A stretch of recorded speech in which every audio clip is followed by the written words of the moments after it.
মাফ করে দাও। পৃথিবীর নিয়ম বড় অদ্ভুত। যাকে তুমি সবচেয়ে বেশি ভালোবাসো সেই তোমার দুঃখের কারণ হবে। নাটক দেখা এবং সেই নাটকটির উত্তাল ভাবনা ও চরম বাস্তবতা বোঝার চেষ্টা বোধহয় আমাদের দৈনন্দিন জীবনের রুটিন হয়ে দাঁড়িয়েছে। প্রিয় সুধী, আজ আমি আপনাদের দেখাবো এমন 10টি ইমোশনাল নাটক যেগুলো দেখে আপনি কাঁদতে বাধ্য হবেন। নাটক সম্পর্কিত আপডেট পেতে আমাদের চ্যানেলটি সাবস্ক্রাইব করে আমাদের পাশেই থাকুন। তো চলুন কথা না বাড়িয়ে ভিডিও শুরু করা যাক। নাম্বার 10-এ যে নাটক রয়েছে সেটির নাম পাখি গো নাম ধরে ডাকো। নাটকটিতে নায়ক হিসেবে অভিনয় করেছেন আরশ খান এবং নায়িকা হিসেবে অভিনয় করেছেন প্রিয়ন্তী উর্বি। নাম্বার 9-এ যে নাটক রয়েছে সেটির নাম যেখানে প্রেম নেই।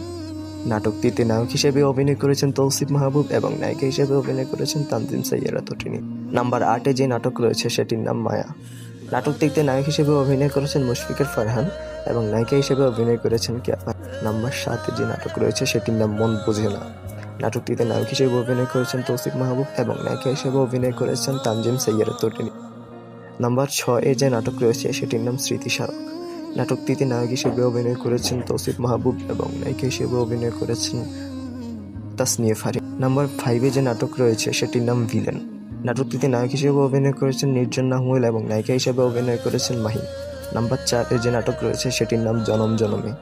নাটকটিতে নায়ক হিসেবে অভিনয় করেছেন ইয়াসুহান এবং নায়িকা হিসেবে অভিনয় করেছেন নাজনীন নাহান নিহা।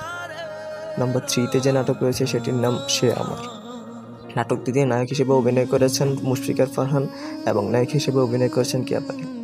নাম্বার 2-এ যে নাটক রয়েছে সেটির নাম হাসি শেষে নীরবতা।